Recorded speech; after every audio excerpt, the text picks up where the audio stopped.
Okay, thank you very much. And welcome everybody, and thank you for joining today's webinar, Petrographic Analysis of Concrete. My name is Dr. Chris Kelson, and Senior Geologist at Atlantic Testing Laboratories. A lot of the work I do here at ATL revolves around this exact subject, petrographic analysis of concrete. That's a lot of what I do, in addition to airborne analysis of concrete and anything and everything related to rocks, minerals, or geology. Okay, so let's start off with just a few basic definitions about the material we'll be talking about today. So concrete, by definition, according to the ASTM, right, composite material consists of a binding medium within which are embedded particles or fragments of aggregate. And below on that slide is a picture of concrete. We all know what it is, obviously. Aggregates, coarse aggregates are the big stuff. Fine aggregates, smaller particles, and then of course the fine-grained matrix holding all together is the hydraulic cement.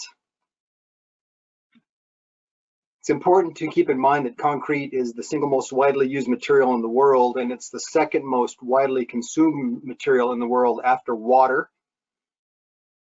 And approximately 5 billion cubic yards of it are placed worldwide. That's equivalent to over 900 Panama canals worth of concrete.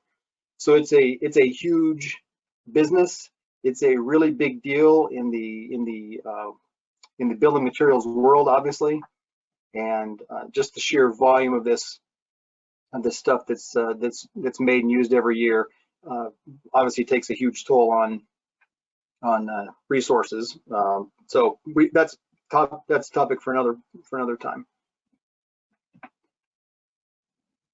Just to give you a brief history of concrete, we'll go back approximately 12 million years ago, on April 14th to be exact, when Mother Nature ignited some oil shale that just happened to be adjacent to a limestone outcrop, and the fusion of those two things and the resulting from that combustion created kind of a natural concrete in a very loose term. But as you can see on this timeline here, from 6500 BC all the way up to the 1700s, humans have used concrete for various purposes, and more and more complex purposes as time has gone on. In the mid-1700s, the use of hydraulic lime with aggregates is notable. 1820s, Portland cement was patented. Mid-1800s, reinforced concrete was first used, and in the 1930s, the large-scale use of concrete, for example, large-scale concrete dams were first being constructed. Now, because this is a webinar on concrete and petrography, we'll give you one word definition. Excuse me. Petrography is a branch of geology.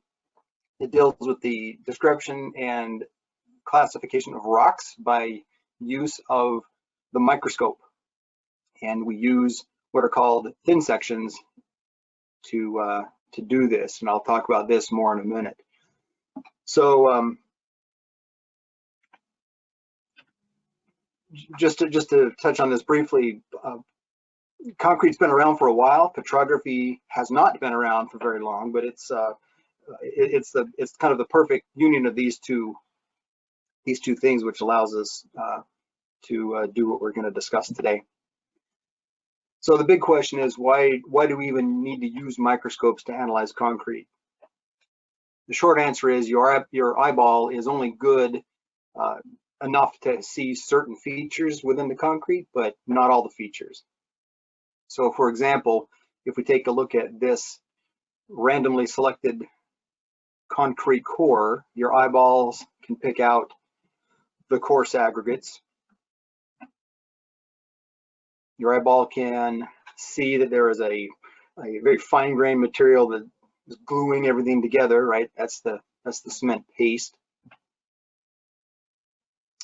Your naked eye can pick out some smaller air voids or voids within the paste. Your eyeball can pick out larger voids, which may kind of coalesce with each other to give this honeycomb sort of look.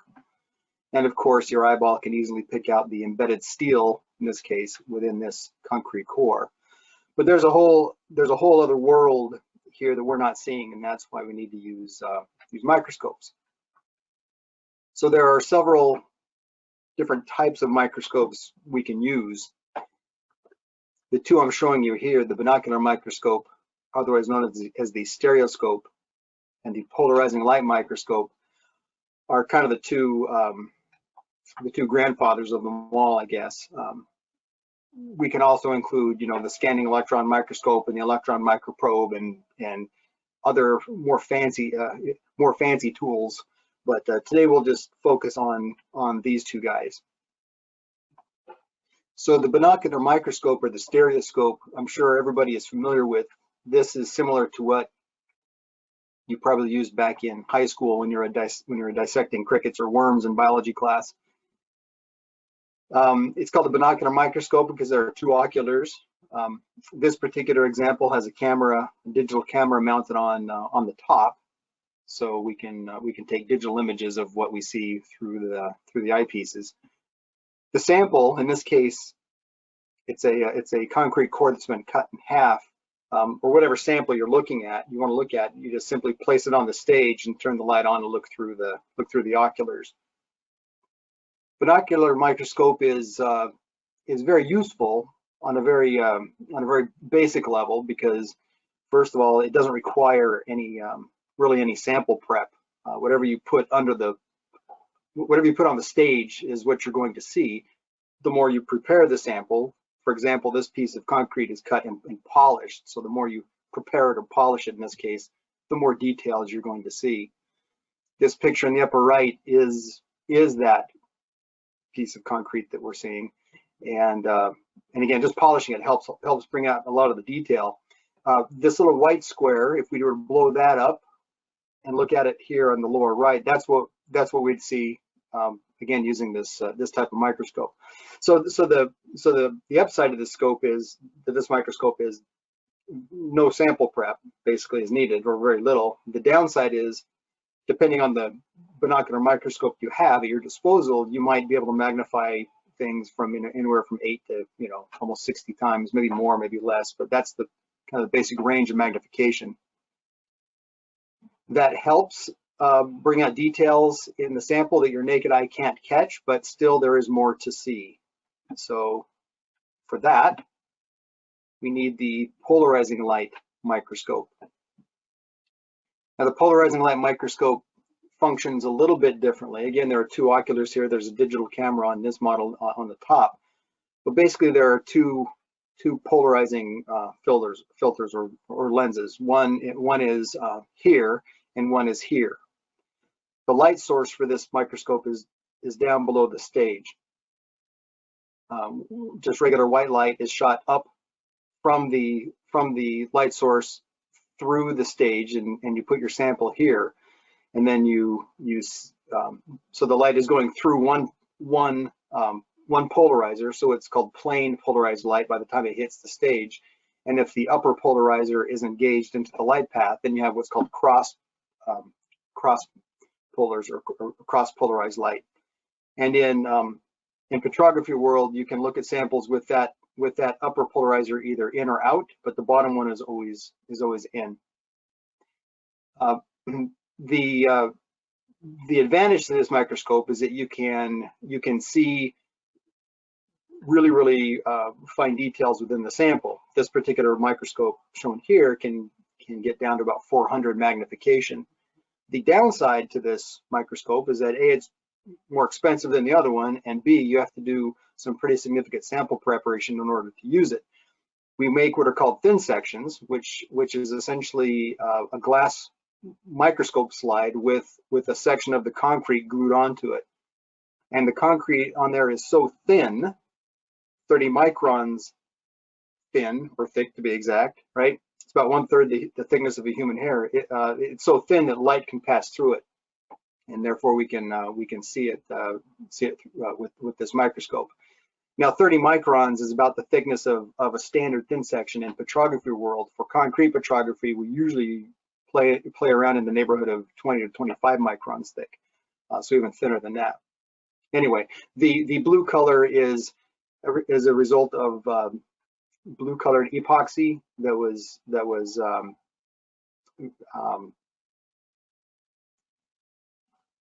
introduced into the sample before it was cut into this thin slice.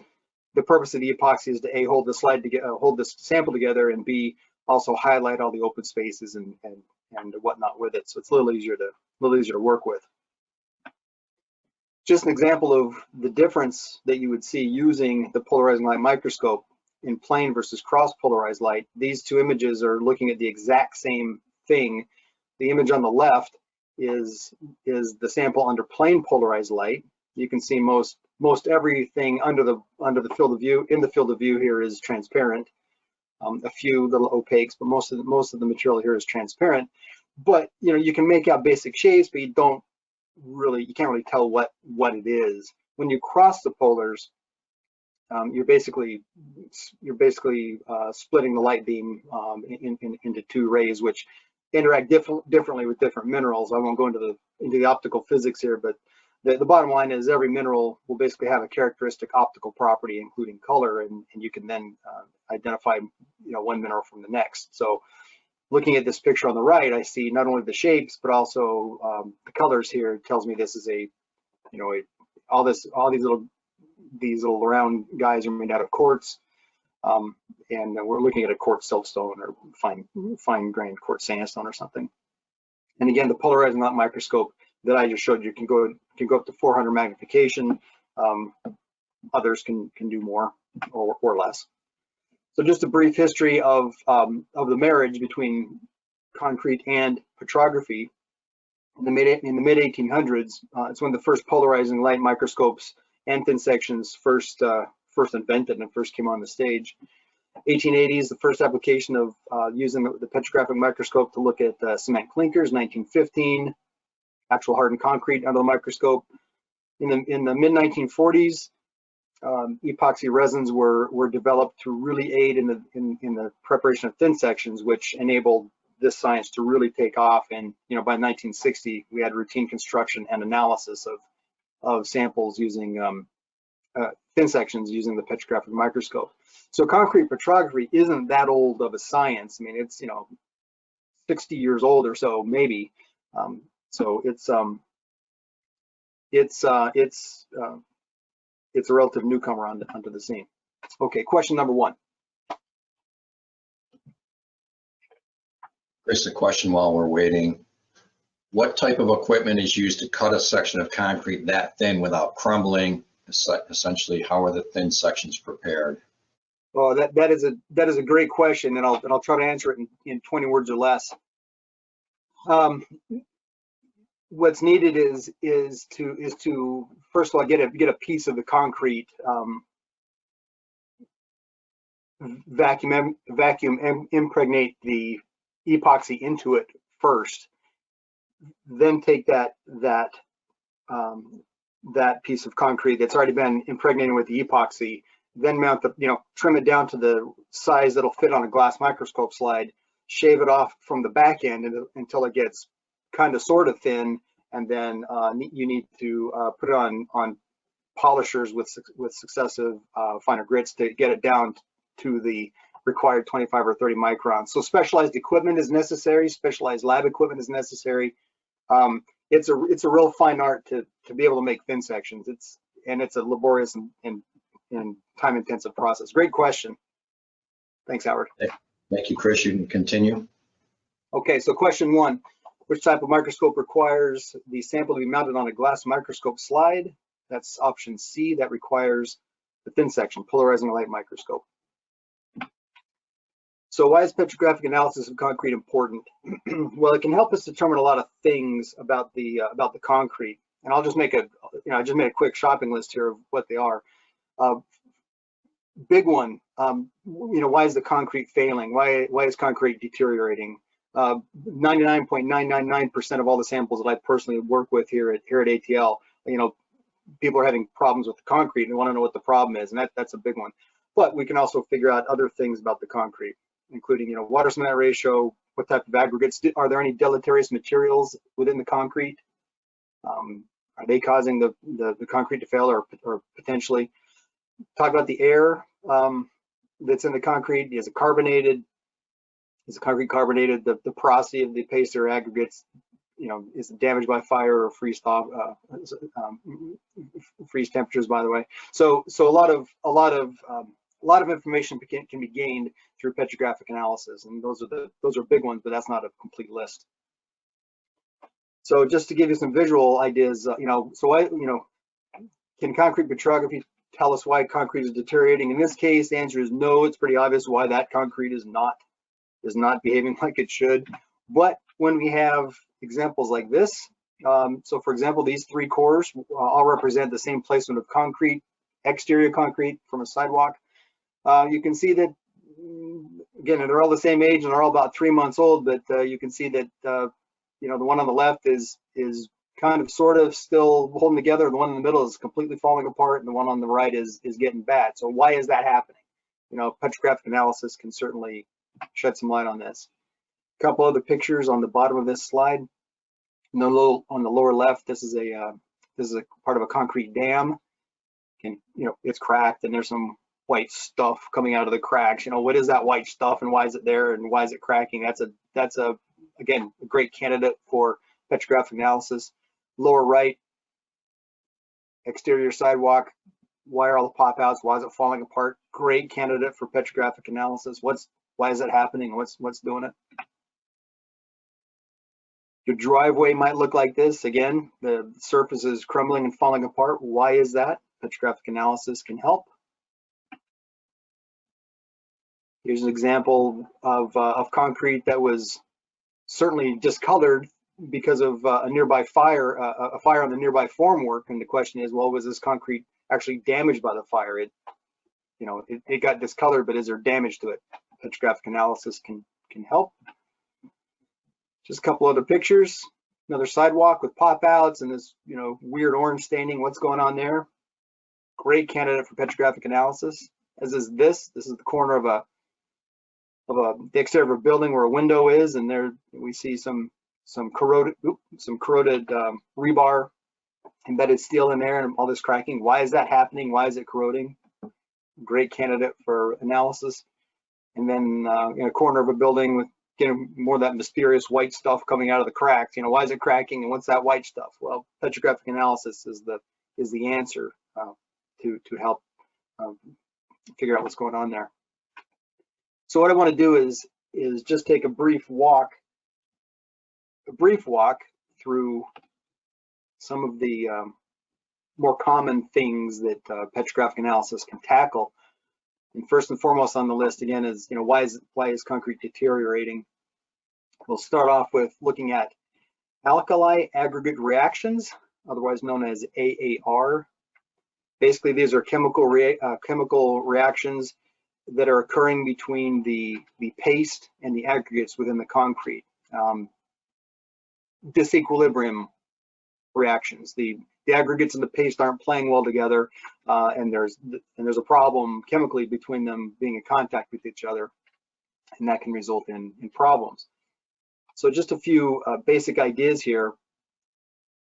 The aggregates in concrete can be essentially made out of any rock type. Any rock type can be an aggregate.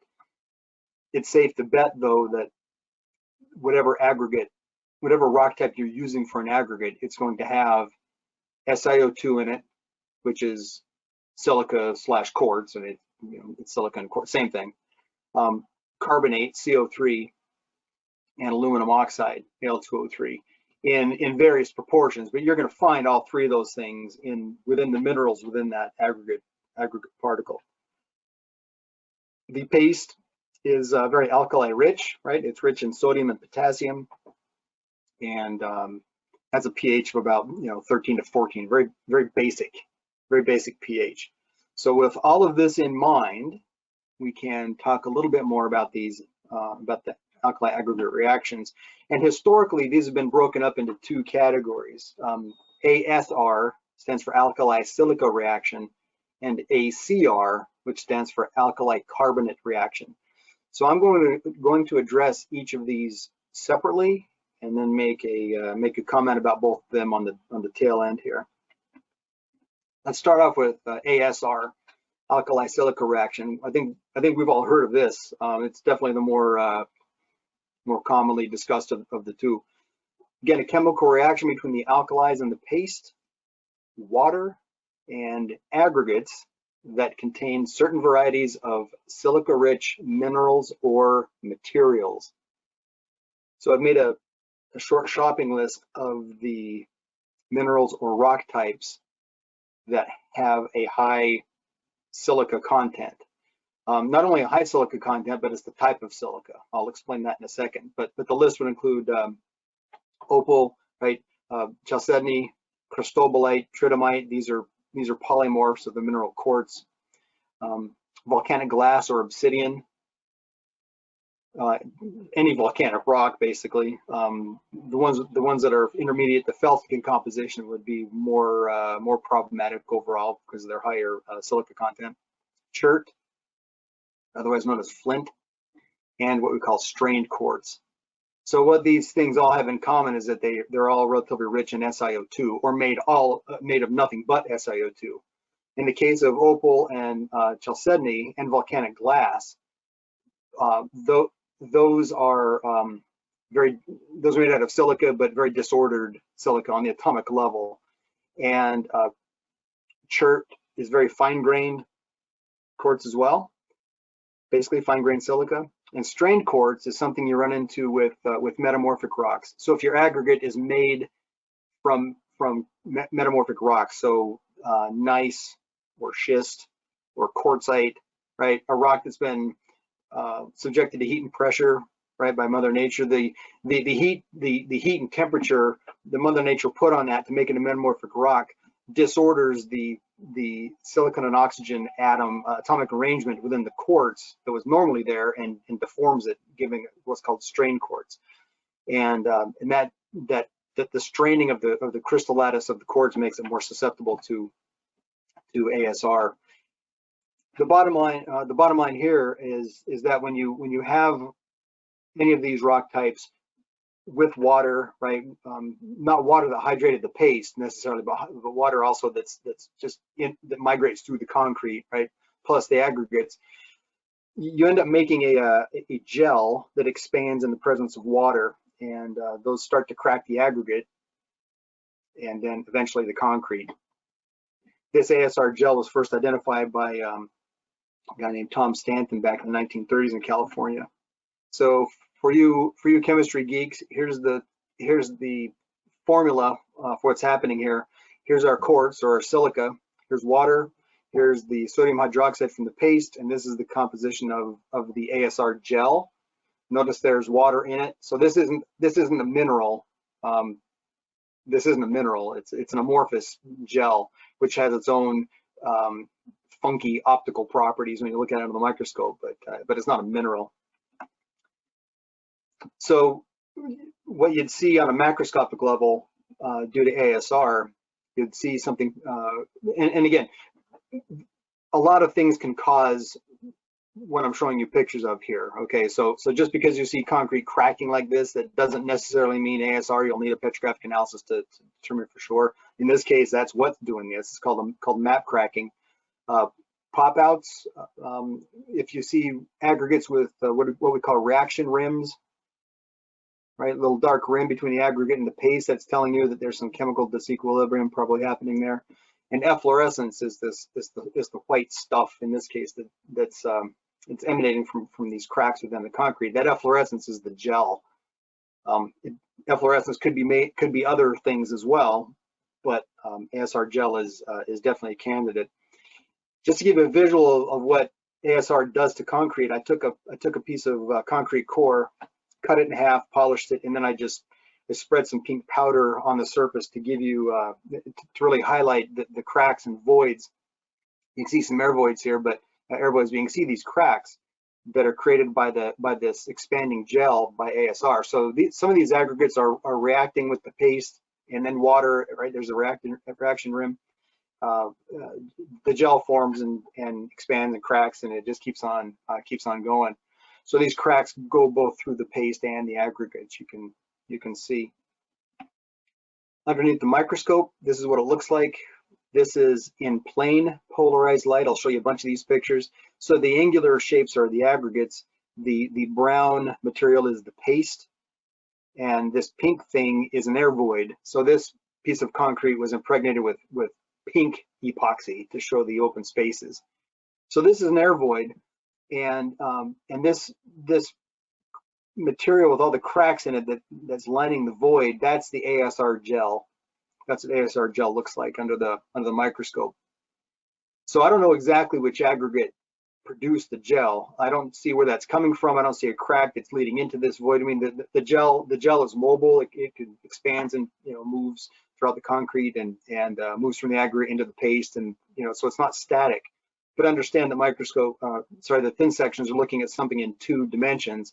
The source of the gel might be beneath the field of view, or it was above us, but anyway, that's the gel.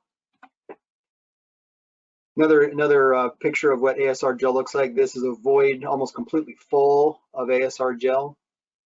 Here's some other void, like that one is completely clean, doesn't have anything in it. That one's full of ASR gel. That might have a little bit in it, but you can see what it looks like again.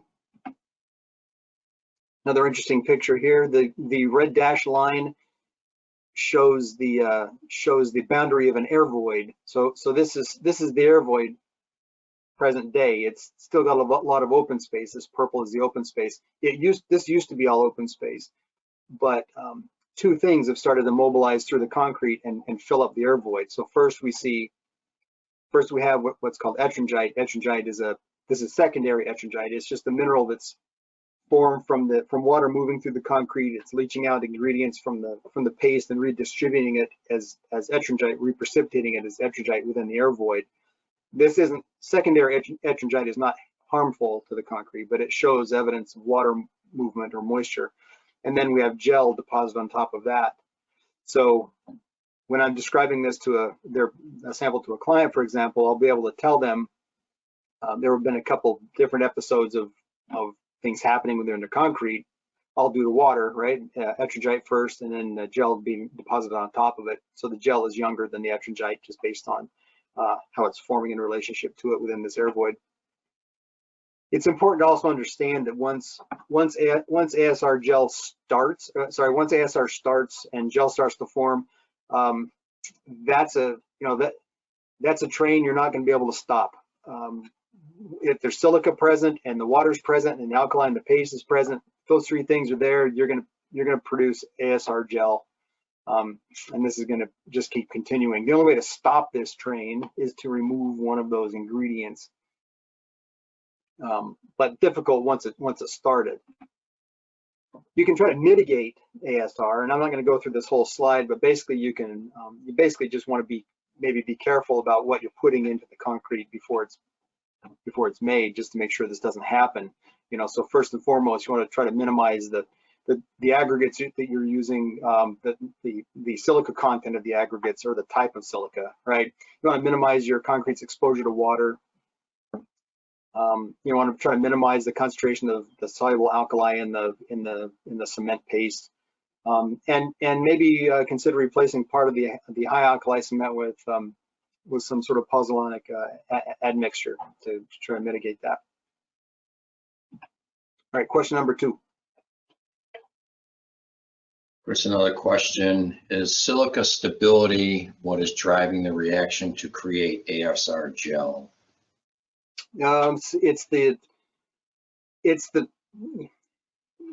the case of cristobalite and tritomite, the answer is yes, because those are forms of quartz that are stable at higher temperatures and pressures, not the ones we see on our surface. So by definition, they're more unstable. But it's also a function of, again, how disordered the atomic structures of those quartz-bearing minerals or rocks. That's why strained quartz is a problem. And it's also a function of the fine-grained nature of the quartz. And that's why like opal and chalcedony are potential problems. That's a great question. Chris, you can continue with the presentation, please. All right, so question 2, what does the S stand for in ASR? Stands for silica. I'm going to spend just a few minutes talking about ACR because this comes up in the conversation still. I'll just say right now that ACR, which stands for alkali carbonate reaction, has been studied for a long time, and it's poorly understood still. And a lot of workers have spent a lot of time on this, and it's still kind of a work in progress. But basically, what we're seeing here is a reaction between the alkali and the paste, and aggregates that are dolomite or dolomitic in composition. So dolomite is just like limestone, but it has magnesium in it, and the stoichiometry is a little bit different with the CO3 molecule. But basically, so it's basically limestone with magnesium. Is what dolomite is.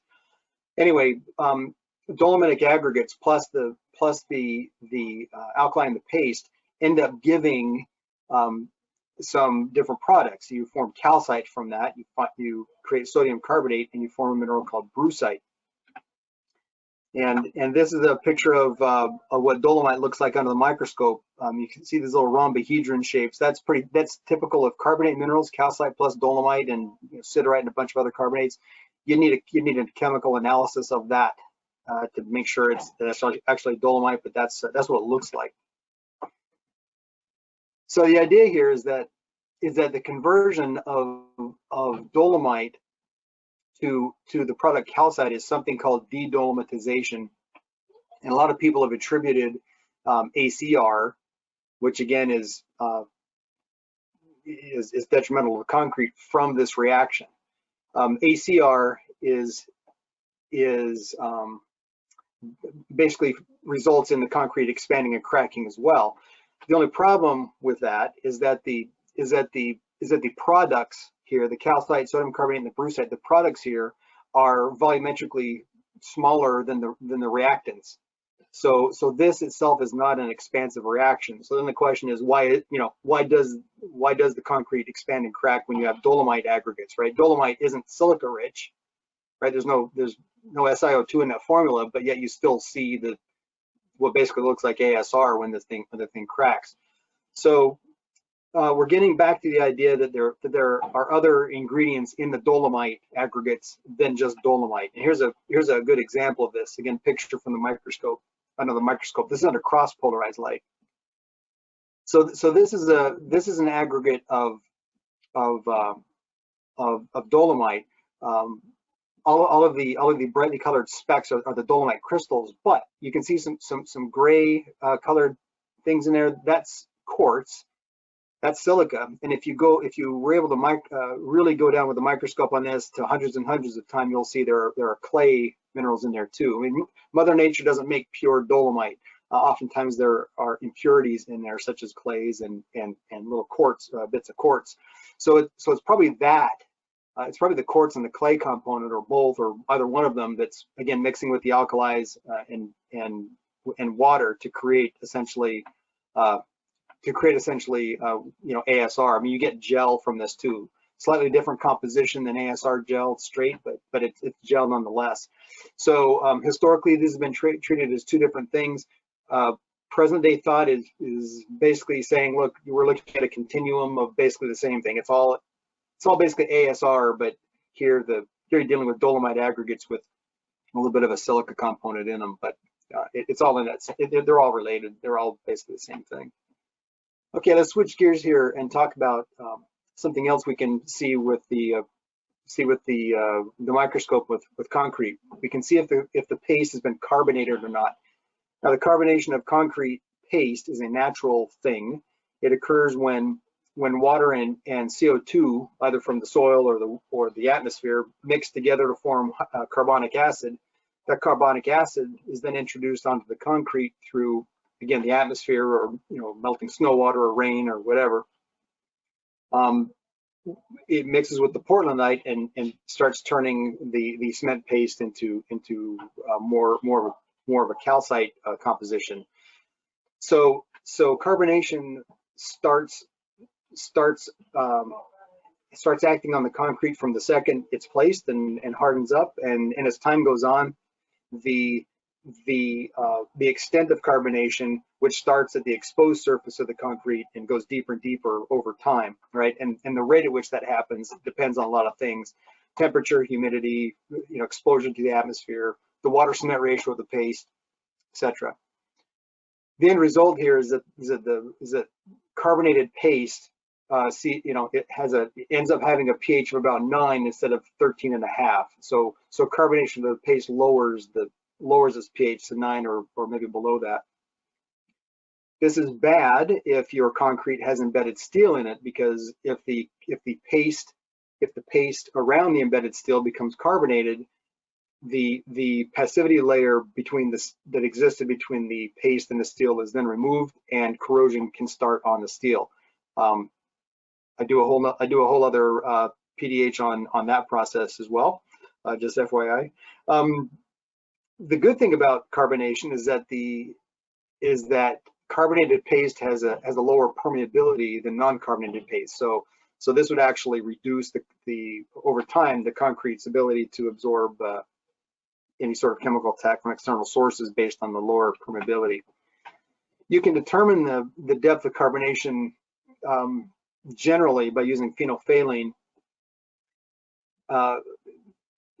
If you spray phenolphthalein onto concrete, you'll see that the non-carbonated concrete will turn purple in the presence of phenolphthalein, and carbonated paste will basically remain non-stained. So this boundary between purple and not purple is the carbonation horizon.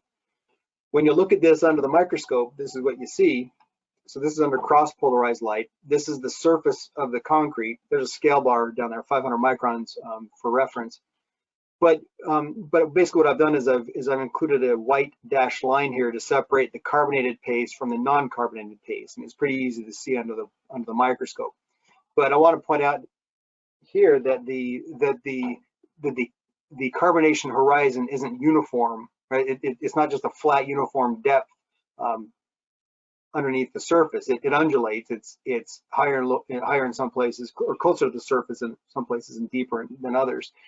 And when you're trying to figure out why the carbonation in this case would extend so deeply, we can take a close-up look of this area in the box and go to plain polarized light. You can see that there's actually a bleed water channel or crack that's extending from the surface down into the paste, and that little crack has acted as a pathway for CO2 and carbonic acid and water, right? Atmospheric components to get into the paste and carbonate it that far in that little area.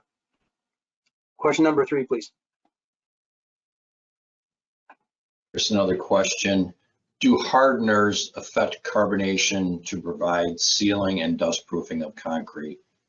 I'm going to say potentially, and I'm going to say potentially. There are a lot of admixtures and things that can be added to concrete. How they affect carbonation over time, I'm not sure we have enough data to say one way or the other, so I'm going to kind of punt on that one, but I'll say potentially. It's a good question.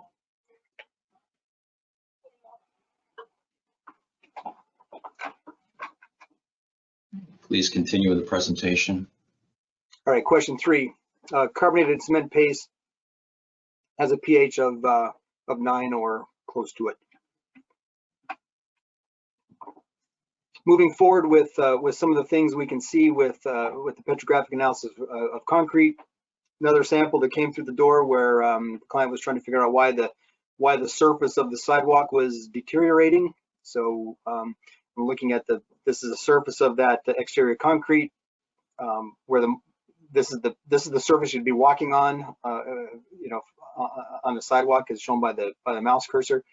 Just looking at this under plain polarized light, I think it's easy to see that there's a difference between paste at the surface or near surface and paste down deep, and I'll just throw that yellow dashed line on there to more easily point it out. There's definitely a difference, right, between the paste up here and the paste down deeper. And if we looked at that with the, well, there are other differences too. We look at that white area a little more closely. There's a 1 millimeter scale bar. I think it's easy to see that the paste above that yellow dash line, in this case, it has a different water cement ratio. This has a higher water cement ratio compared to what's lower. And also look at how much entrapped air there is. You know, when this is placed, all those little things are either filled with air or probably water. But that having that uppermost paste be so porous, so many open spaces, obviously will, and the higher water cement ratio will make this not very durable at all. And that was the reason why this is falling apart faster than it should have been. As alluded to just now, we can determine or estimate the water cement ratio of hardened concrete. Keep in mind, using petrographic analysis, keep in mind that theoretically you need 0.35 kilograms of water for every 1 kilogram of cement to fully complete all the hydration reactions in the paste. Theoretically, right? So you'd have a water cement ratio of 0.35 in a perfect world. The lower the water cement ratio you have, typically the stronger the concrete will be. In the real world, you know, water cement ratios of 0.45 to even 0.6 are typical. There's always well, I shouldn't say there's always, but there's always the potential for the water cement ratio from what's theoretical in the mixed design and what ends up happening in real life, might be different. But anyway, 0.45 to 0.6, kind of typical range.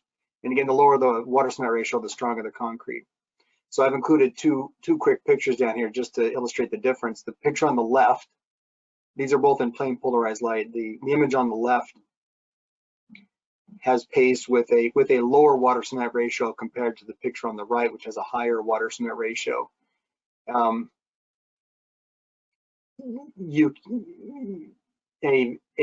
petrographer can estimate water cement ratio certainly, to one digit, 0.5, 0.6, 0.3, 0.35, 0.40. That's pretty good. Going into 3 digits, I think you're pushing it personally, but maybe it's possible. This is all optically determined. And it's again just how the more water you have in the paste, the higher the water cement ratio. Basically, the greater the ability for the plain polarized light to go through it. You can just see the difference, and with experience and time, you can work out what you're seeing there for the water cement ratios. You can also use petrography to estimate the porosity of either the concrete itself or even aggregates within the concrete or something else. This is a CMU to us non-engineers. I call it a cinder block, but right.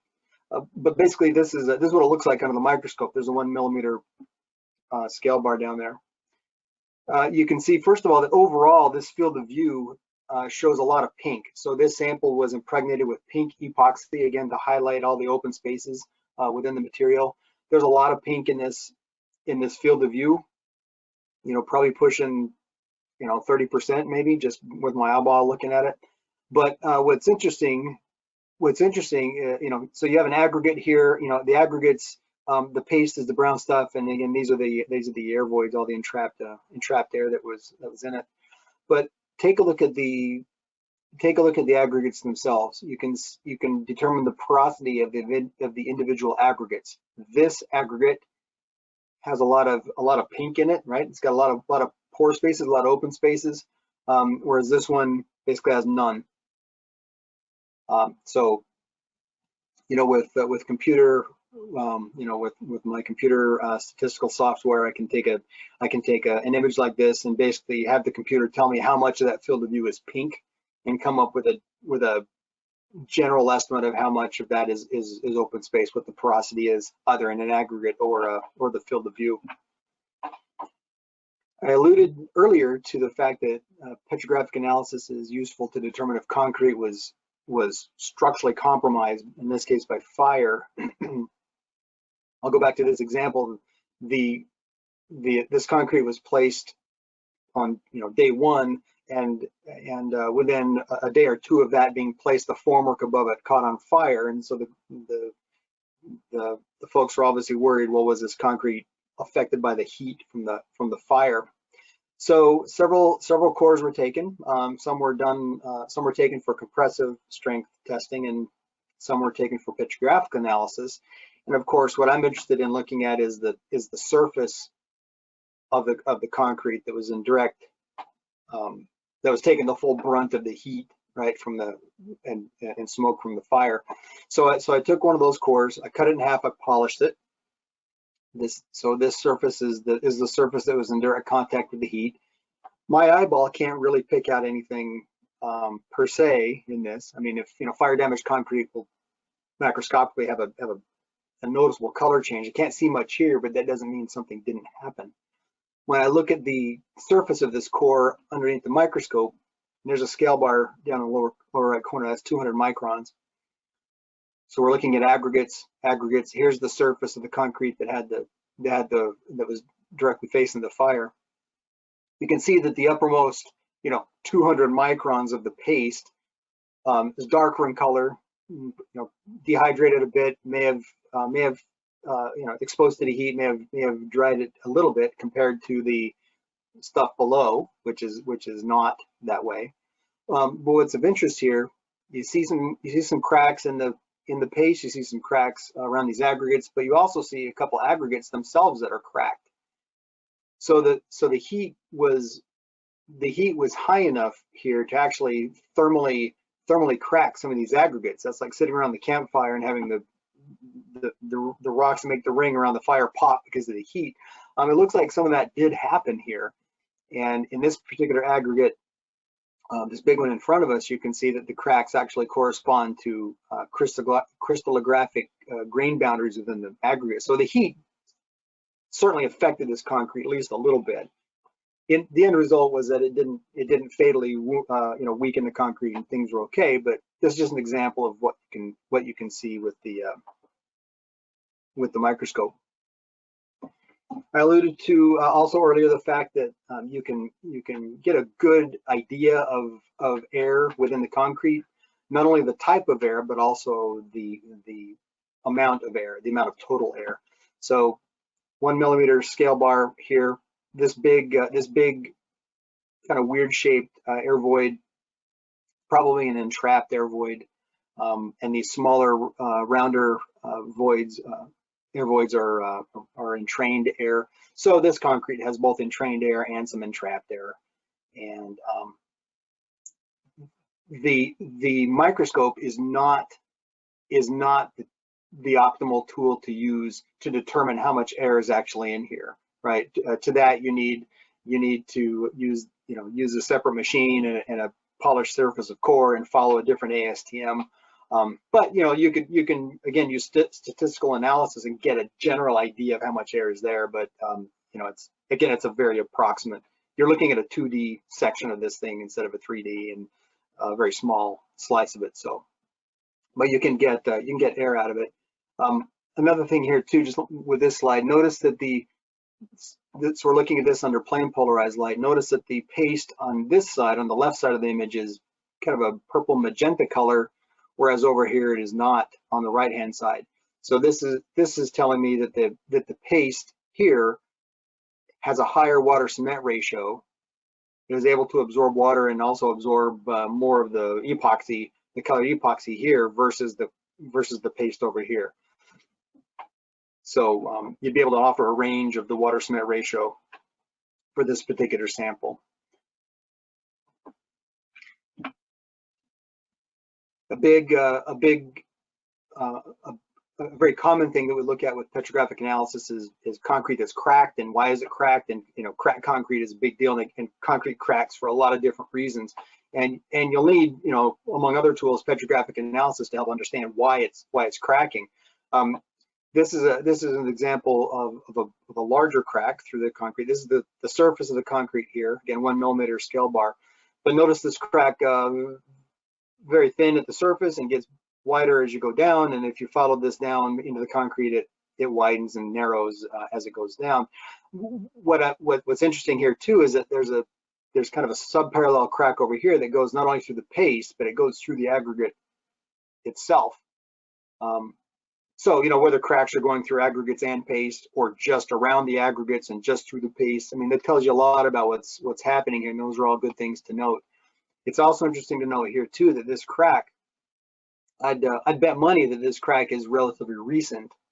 It's a relatively recent feature, and I'll say that because and it's formed from concrete that's in a relatively dry or sheltered place, because first of all, I don't see any secondary minerals deposited in this crack. I don't see calcite, I don't see secondary, I don't see anything deposited in this crack, which means it's pretty young. And also the paste, if we flip the upper polarizer in here, I would see the paste not carbonated along the walls of this crack, which tells me that this just hasn't been open to the atmosphere long enough to have carbonation set in yet. So even looking at this, I can get a relative sense of age of the crack, as well as is there a lot of water moving through the area or not. Another quick picture of cracks. Again, these are cracks going through paste, going through aggregates. That's different than cracks going just through paste. Notice some air voids here that are some of these are full of secondary minerals, which tells you there's moisture moving through the water, through the concrete. All right, question 4, please. Question, Chris. The water to cement ratio, is that typically determined by design or by placement?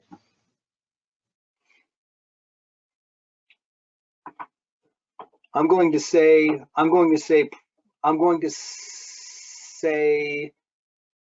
and again, I'm a geologist and not an engineer. I'm going to say, I'm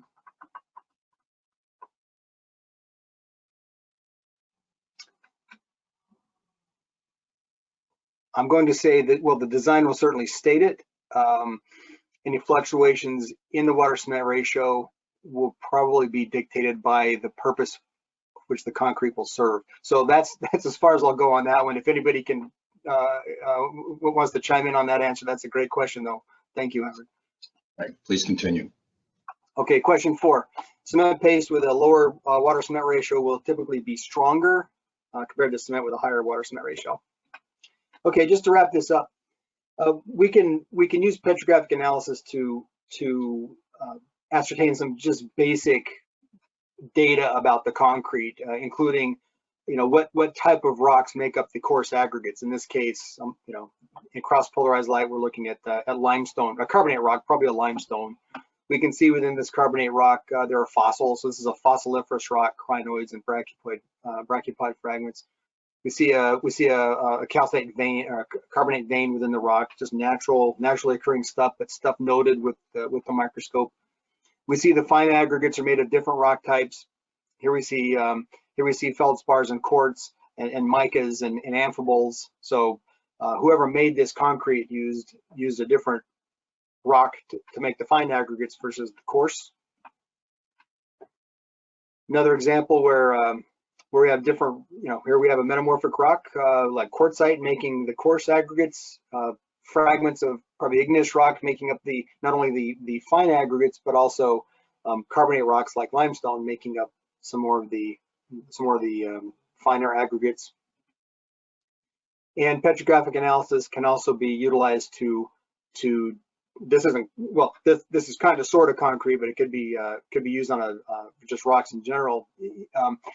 If aggregates contain iron sulfide, either pyrite or pyrrhotite, that's one that's making the news recently. And iron sulfide within the aggregate could be potentially bad, especially if the aggregate also contains carbonate like calcite and quartz, and it's exposed to water.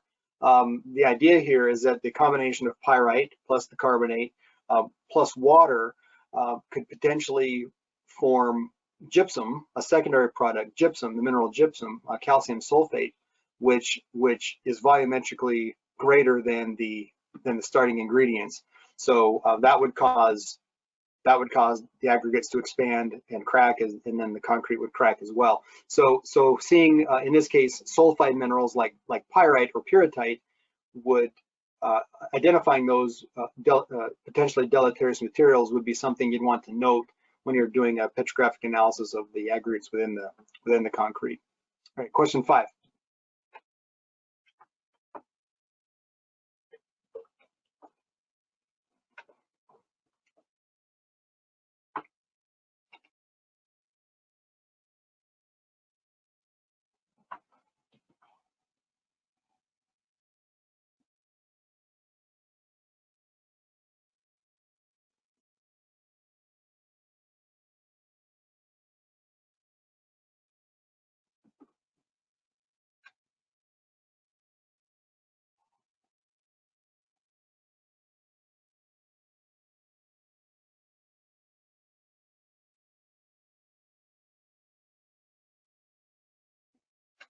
Please continue, Chris. All right, question 5. What common sulfide mineral may cause a rock to expand? Trathenite is a mineral that I made up. Limestone is a rock. Quartz is not a sulfur or a sulfide mineral, so the answer is A, pyrite. And with that, I'd like to thank everybody for joining the webinar. Thanks, Howard. Thank you, everyone, for joining today.